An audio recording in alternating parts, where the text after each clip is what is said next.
पिछले चैप्टर में कुछ चीज़ें देखी थी एनिमल फिजियोलॉजी के अंदर, फिजियोलॉजी ऑफ डाइजेशन। उसके अंदर हम फूड स्टफ की बात कर रहे थे, भोज्य पदार्थ की बात कर रहे थे। भोज्य पदार्थ किन किन चीज़ों से मिलकर बना हुआ, उस कंपोनेंट के अंदर हम अगली बात करेंगे। क्योंकि कल हम बात कर रहे थे कार्बोहाइड्रेट्स की।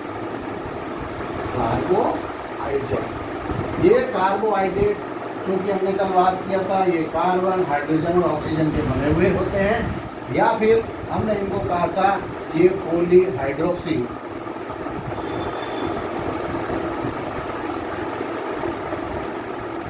पॉलीहाइड्रोक्सी या तो कीटोन होंगे या पॉलीहाइड्रोक्सी एल्डिहाइड होगा। हाइड्रेट्स ऑफ कार्बन है। ये कल हमने कुछ चीज़ें मोनोसैकेराइड्स के फॉर्म्स के रूप में देखी थी, इनका कितना इम्पोर्टेंस है और हमारे एनर्जी लिबरेशंस में इनका कल कितना महत्वपूर्ण स्थान था। कल हमने मोनोसैकेराइड्स के बारे में देख लिया था। आज हम उसकी भी एक कैटेगरी थी हमारे पास में, मोनोसैकेराइड्स। कल बात की थी हमने कि मोनोसैकेराइड्स चूँकि वो है जो कि नॉर्मल है और कंडीशंस में शुगर्स कहते हैं, इनके पीछे की साइड में OSC सफिक्स लगता है और शुगर के नाम से या नॉर्मल शुगर के नाम से जाना है।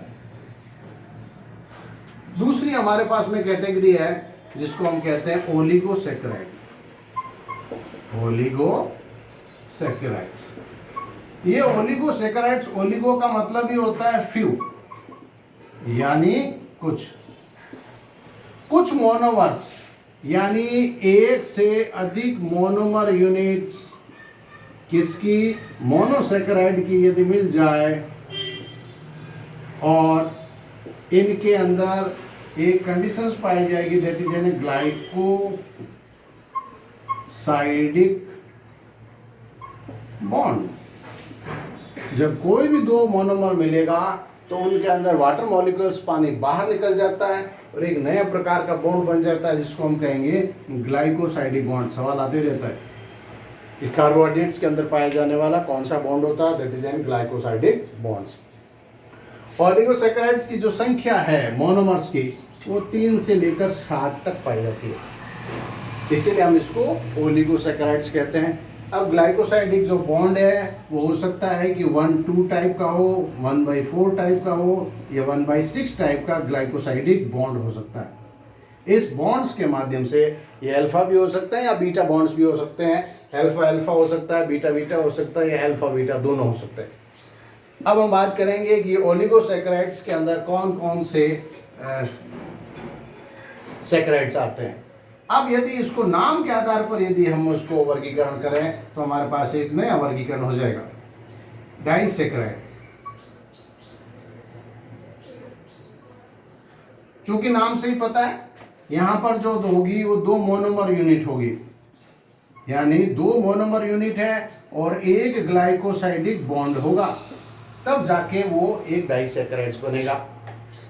ये डाइसैकेराइड्स हमारे डेली लाइफ के अंदर सबसे महत्वपूर्ण है, क्योंकि सबसे ज़्यादा जो कंडीशंस है वो यहीं पर काम आने वाली होती है 2 मोनोसैकेराइड्स को बन के।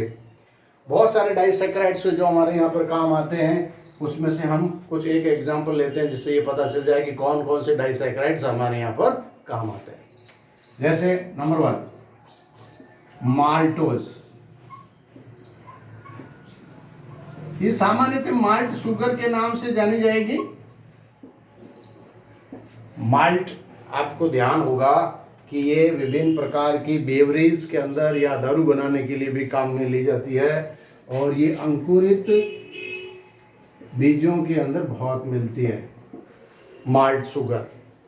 और माल्टोज के अंदर 2 ग्लूकोज की यूनिट है, जो बना हुआ प्रोडक्ट है वो ग्लूकोज है। ये माल्ट शुगर माल्टेज एंजाइम्स की उपस्थिति में इस पे अंदर काम करेगा एक enzymes, that is N maltase enzymes.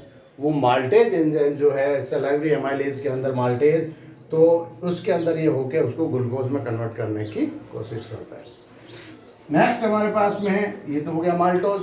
दूसरी और भी डाइसैकेराइड है जो हमारे डेली लाइफ में बहुत ही इंपॉर्टेंट आती है, जैसे कि हमारे पास में सुक्रोज, अनदर वेरी इंपॉर्टेंट। ये बनी हुई होती है ग्लूकोज प्लस फ्रक्टोज, और इसको इस नाम से भी पुकारा जाता है केने शुगर।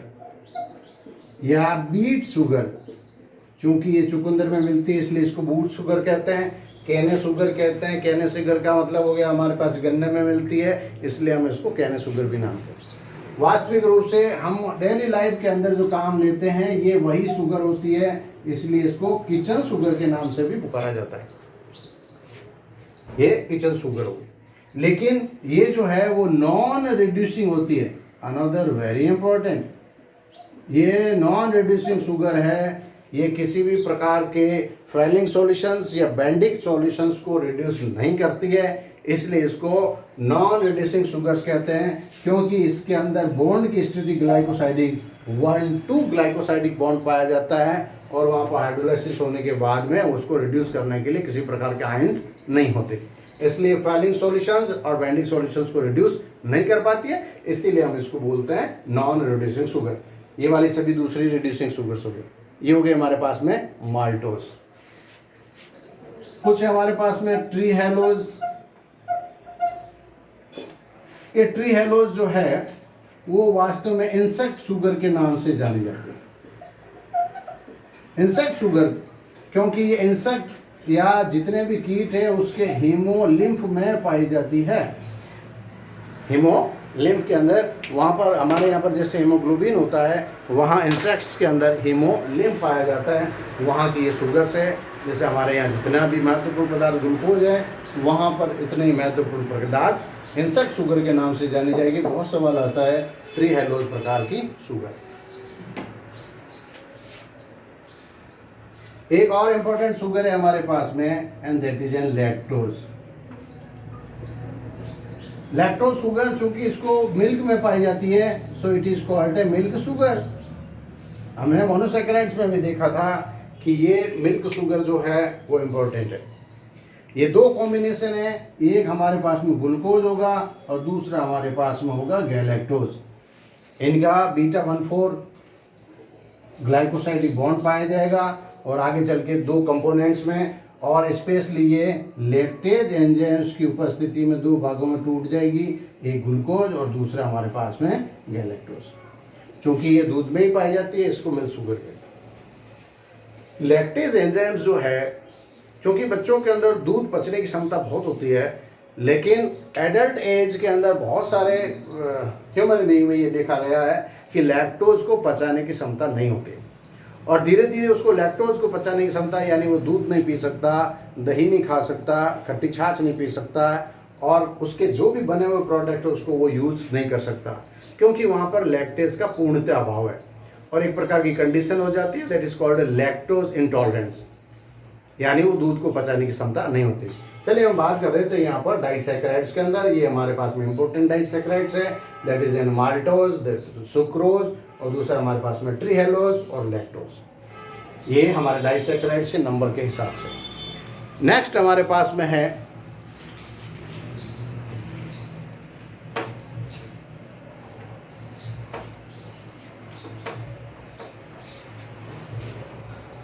ट्राइसैकेराइड्स। दूसरी कैटेगरी हमारे पास में ट्राइसैकेराइड्स। ट्राइसैकेराइड्स हमको पता है कि इसके अंदर 3 प्रकार के मॉलिक्यूल्स उसमें जुड़े हुए होंगे, यानी 3 प्रकार के मॉलिक्यूल्स है, 3 मोनोमर यूनिट होगी, नाम से पता चल ही रहा है। 2 ग्लाइकोसाइडिक बॉन्ड होंगे, क्योंकि 2 जगह पर एक वाटर मॉलिक्यूल्स का ड्रॉप होगा और वहाँ पर इस प्रकार की प्रक्रिया। कुछ एग्जाम्पल लेते हैं, that is N raffinose. Raffinose जो है वो इस प्रकार की है, और मेनोट्रायोज,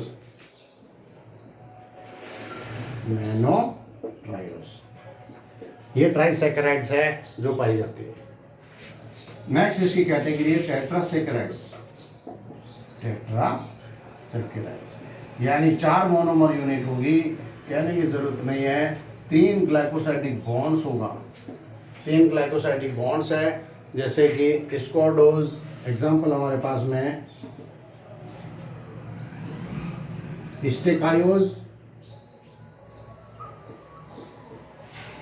स्टेकायोज भी है, और एक और एग्जाम्पल है हमारे पास में स्कोडोज, जो कि टेट्रासैकेराइड्स है। एक इसी की कैटेगरी है, दैट इज एन पेंटासैकेराइड्स। पेंटासेकेराइड्स। ये पेंटासेकेराइड्स 5 मोनोमर यूनिट से बना हुआ है। 4 इसके अंदर ग्लूकोसाइडिक बॉन्ड पाए जाएंगे, जैसा कि हमको पता ही है। 4 ग्लूकोसाइडिक बॉन्ड इसके साथ में एक ही एग्जांपल है हमारे पास में, एग्जांपल होगा वर्बिकोज, जो कि हमारे पास में पेंटासेकेराइड्स का एग्जांपल है। ये हो गया हमारे पास में डाइसेकेराइड्स या ओलिगोसेकेराइड्स। एक कैटेगरी थी हमारे पास में मोनोसेकेराइड्स, दूसरी कैटेगरी हमारे पास में ओलिगोसेकेराइड्स, इसमें संख्या 3 से लेकर 7 तक थी। नेक्स्ट इसकी कैटेगरी देखते हैं।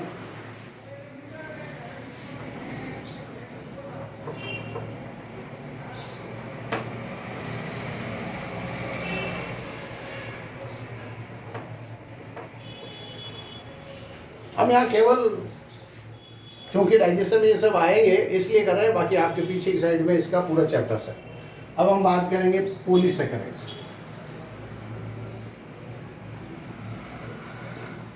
पॉलीसेकेराइड्स, जैसा कि नाम से ही पता चल रहा है कि पॉलीसेकेराइड्स मतलब बहुत ज़्यादा। यहाँ पर CnH2nOn ये इसके पॉलीमर होंगे या मोनोमर यूनिट के पॉलीमर्स होंगे। हम एक एग्जांपल ले लें, जैसे C6H10O5, ये इसके पॉलीमर्स होंगे। अब कितनी संख्या होगी ये उस पर डिपेंड्स करेगा। यहाँ पर इनकी संख्या कितनी होगी उसके आधार पर उसका नामकरण हो जाएगा। इसकी कैटेगरी के आधार पर भी पॉलीसेकेराइड्स 2 टाइप के, इनमें विभिन्न टाइप के बॉन्ड्स पाए जाएंगे, या तो 1,4 या 1,6 ग्लाइकोसाइडिक बॉन्ड्स देखा जाएगा। बॉन्ड देखा जाएगा 1,4 या 1,6 ग्लाइकोसाइडिक बॉन्ड्स। हम एग्जांपल लेते हैं, इसको 2 कैटेगरी के अंदर डिवाइड किया गया है, होमोसेकेराइड्स और नेक्स्ट कैटेगरी हमारी हेटेरोपॉलीसेकेराइड्स।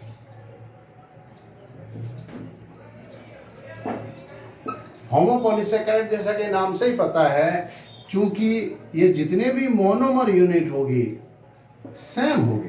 अनदर वेरी इंपॉर्टेंट, यानी सभी मोनोमर्स जो कि मोनोसेकेराइड जिससे मिलकर बना हुआ वो सभी एक ही प्रकार के मॉलिक्यूल्स है, तो इस प्रकार के पॉलीसेकेराइड को कहेंगे हम होमोपॉलीसेकेराइड्स।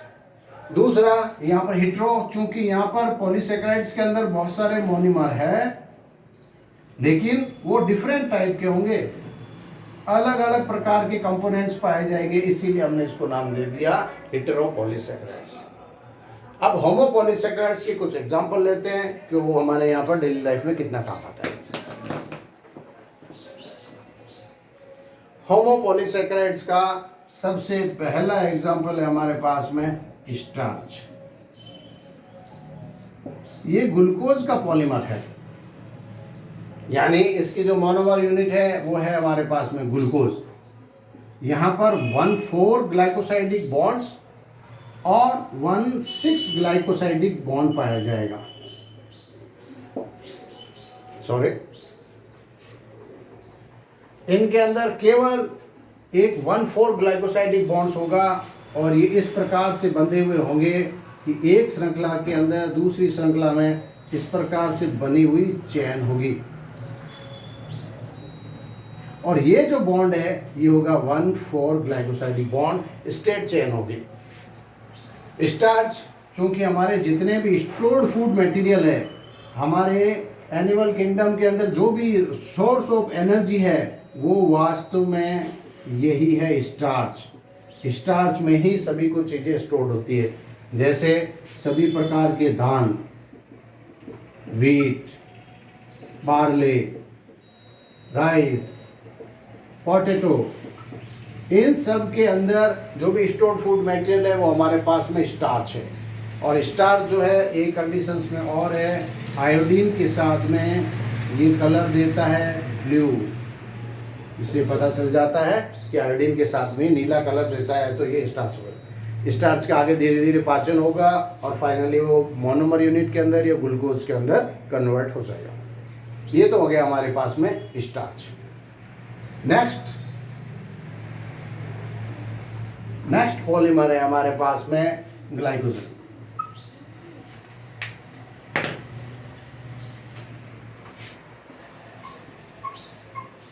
Again very important points. जैसा कि हमने ये देखा कि फोटोसिंथेसिस से प्लांट्स के अंदर स्टार्च बनती है, हमारे पास में जो ग्लाइकोजन है वो भी ग्लूकोज का ही पॉलीमर है, ग्लूकोज का पॉलीमर है, एन नंबर ऑफ ग्लूकोज उसके अंदर जुड़ा हुआ होगा। लेकिन यहां पर 1,4 ग्लाइकोसाइडिक बॉन्ड्स और 1,6 ग्लाइकोसाइडिक बॉन्ड्स पाया जाएगा। चूंकि ग्लाइकोजन के अंदर इस प्रकार की प्रक्रिया होगी,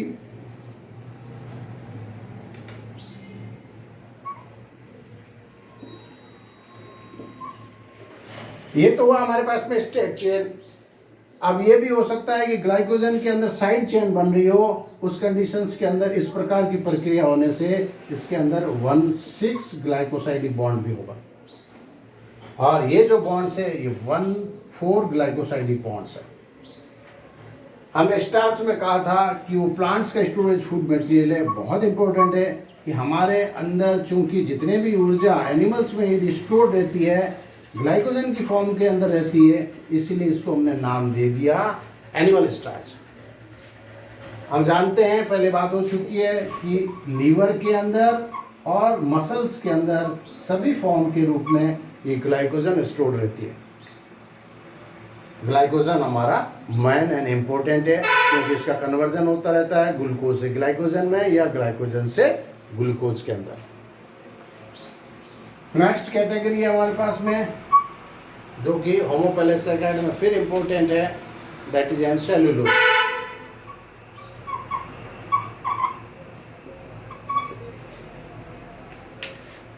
सेलुलोज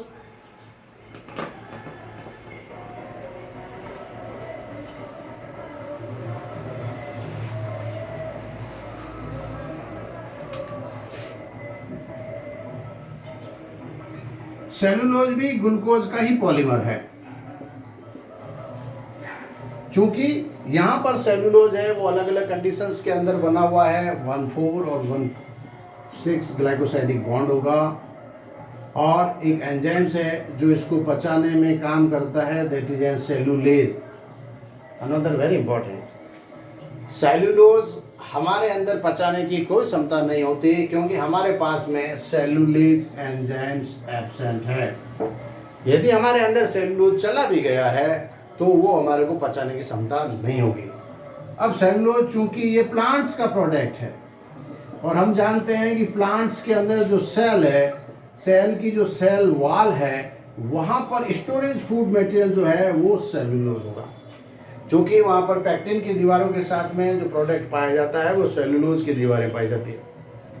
मनुष्य में किसी प्रकार का कोई सेलुलोज एंजाइम्स नहीं है, इसलिए सेलुलोज का हमारे यहाँ पाचन नहीं हो सकता। लेकिन एक ऐसा एनिमल्स है जो इस प्रकार का पाचन करता है, हम उसको सवाल बहुत आता रहता है, टर्माइट, दीमक। दीमक की एलिमेंट्री कैनाल्स में विशेष प्रकार के फ्लैजिलेट्स पाए जाते हैं। कुछ विशेष प्रकार के प्रोटोजोअस एनिमल्स हैं जो कि उसके एलिमेंट्री कैनाल में होते हैं, और वो फ्लैजिलेट्स इस टर्माइट्स को सेलुलेज के पाचन में सहायता करते हैं, सेलुलेज एंजाइम्स का प्रोडक्शन करते हैं, जिससे टर्माइट्स इस सेलुलोज को पचा लेती है। और जहाँ कहीं भी सेलुलोज मिल गया, टर्माइट्स उसको पूर्णतः खत्म कर देती है और आगे से आगे बढ़ती जाती है, that is an cellulose. Next एक और हमारे पास में इंपॉर्टेंट है homopolysaccharides, inulin. Again very important, inulin plants के अंदर पाया जाता है। एक प्लांट्स है डाहेलिया। डाहेलिया प्लांट्स की रूट के अंदर इनुलिन स्टोर्ड रहता है। 1 नंबर यूनिट है, ये फ्रक्टोज का पॉलीमर्स है, it is an polymers of fructose polymers. चूंकि ये एक ऐसा प्रोडक्ट है, इनुलिन इस प्रकार से हमारे पास में प्रोडक्ट है जो हमारे एनिमल किंगडम में इसको कोई नो डाइजेस्टिव एंजाइम्स, इसको पचाने के लिए हमारे पास में कोई प्रकार के एंजाइम्स नहीं है, यानी हम इनुलिन को नहीं पचा सकते वहाँ इस डाहेलिया प्लांट से। लेकिन फिर भी ये बहुत इंपॉर्टेंट है, हमारे एनिमल फिजियोलॉजी में सबसे इंपॉर्टेंट है, क्योंकि इनुलिन के जो क्रिस्टल्स होते हैं, चूंकि उसको पचाने की क्षमता तो है नहीं, ध्यान दीजिए, ये जितने भी क्रिस्टल है उसको पचाने की क्षमता हमारे पास में नहीं है। जब ये एलिमेंट्री कैनाल में आएगा, यहाँ पर कोई एंजाइम्स नहीं है, नो एंजाइम्स, उस कंडीशन में ये पचेगा नहीं, और पचेगा नहीं तो ये बॉडी से होता हुआ आउट हो जाएगा, बाहर निकल जाएगा। तो फिर अब इसकी क्या जरूरत होगी, क्या इंपॉर्टेंट हो गया ये? फिर भी इंपॉर्टेंट इसलिए हुआ कि इसके क्रिस्टल्स को हमारे यहाँ पर ब्लड में भेजा जाता है, इनुलिन के क्रिस्टल्स को ब्लड में भेजा जाता है। क्योंकि ये पचता नहीं, डाइजेशन हो नहीं सकता, तो ब्लड से डायरेक्ट एब्जॉर्ब होके ये ब्लड सर्कुलेटरी सिस्टम में चला जाएगा, और ब्लड सर्कुलेटरी सिस्टम से जाएगा तो ये जाएगा किडनी में। जब किडनी में एक्सक्रीशंस की प्रक्रिया होती है तो ये एक्सक्रीशंस में आउट हो जाएगा या बाहर निकल जाएगा। पाचन हो नहीं रहा है, सीधा वो हमारे ब्लड सिस्टम में आ गया, इनुलिन ब्लड सर्कुलेटरी सिस्टम में आने से हमने इसमें डाल दिया। अब हमारे पास महत्वपूर्ण क्या है कि हमारे यहाँ पर ये GFR, again very very important, excretion physiology के अंदर सबसे ज्यादा जरूरी है कि ये GFR glomerular filtration rate excretory system में एक पार्ट है हमारे पास में, कि वहाँ नेफ्रॉन्स के अंदर कितना प्रोडक्ट बनता है और उसका कितना एब्जॉर्प्शन होता है, उसी को हम कहते हैं ग्लोमेरुलर फिल्ट्रेशन रेट, यानी ग्लूकोज में कितना प्रोडक्ट छन के बाहर आ रहा है। तो ये GFR ग्लोमेरुलर फिल्ट्रेशन रेट का पता करने के लिए प्लांट्स को या प्रोडक्ट को डाला जाता है। ये प्रोडक्ट जितना बाहर आ जाता है उसके हिसाब से रीडिंग होती है और पता चलता है कि किडनी की फंक्शनल एक्टिविटी कितनी ज़्यादा है, यानी किडनी कितना काम कर रही है। GFR की रेट यदि कम है, इसका मतलब किडनी पूरे प्रोडक्ट को एक्सक्रीट नहीं कर पा रही है, और उससे GFR से पता चल जाएगा कि हमारी किडनी की एक्टिविटी कितनी फास्ट है या कितनी स्लो है। एक होमोपैलेसेक्राइड हमारे पास में और है, that is the last point.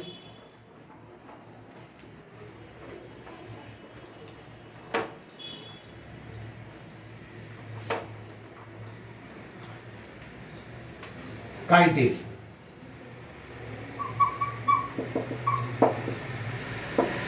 Chitin भी बहुत महत्वपूर्ण है एनिमल किंगडम में, क्योंकि ये भी विभिन्न टाइप से ग्लूकोज और एन एसिटाइल डी ग्लूकोसामीन का पॉलीमर है। एन एसिटाइल डी ग्लूकोसामीन का पॉलीमर है, और एनिमल किंगडम में इसकी सबसे ज़्यादा विशेषता इंपोर्टेंट ये है कि ये इंसेक्ट में पाया जाता है या कीटों में पाया जाता है। पूरे एनिमल किंगडम में सबसे ज़्यादा स्ट्रॉन्ग एनिमल्स यदि कोई देखा जाता है तो वो इंसेक्ट है। इंसेक्ट एक ऐसे एनिमल्स है जो सभी प्रकार के वातावरण में पाए जाते हैं, यानी वो चाहे एरियल मोड हो, चाहे टेरेस्ट्रियल मोड हो, या एक्वेटिक मोड हो, जलीय माध्यम हो, स्थलीय माध्यम हो, या किसी प्रकार का माध्यम हो, वहाँ पर आपको इंसेक्ट मिल जाएगा। क्योंकि इंसेक्ट को जितना जीने की जो कैपेसिटी मिली है वो मिली है काइटिन से, क्योंकि ये इसकी जितने भी बार एक्सोस्केलेटन है या बाह्य कंकाल है उसके अंदर पाया जाता है, जिससे इवोपरेशन नहीं होता। अनदर वेरी इंपॉर्टेंट, यदि किसी भी जंतु की बॉडी से यदि पानी निकल जाए तो उसकी मृत्यु हो जाएगी, लेकिन काइटिनस प्रोडक्ट इस प्रकार से पाया जाता है उसकी बॉडी के ऊपर, चूंकि वो मल्टीलेयर्स होता है और जिसके कारण से उसकी बॉडी से पानी निकलने की कोई संभावना नहीं होती है, इसलिए किसी भी प्रकार के एडवर्स इफेक्ट को भी वो झेलने के लिए काबिल होते हैं, या आसानी से उस इफेक्ट को सहन कर देते हैं, क्योंकि उनकी बॉडी के अंदर पाया जाता है काइटिन। यह काइटिन का बना हुआ एक्सोस्केलेटन होता है, जो उनकी सफलता का सबसे महत्वपूर्ण पार्ट होता है। Thank you.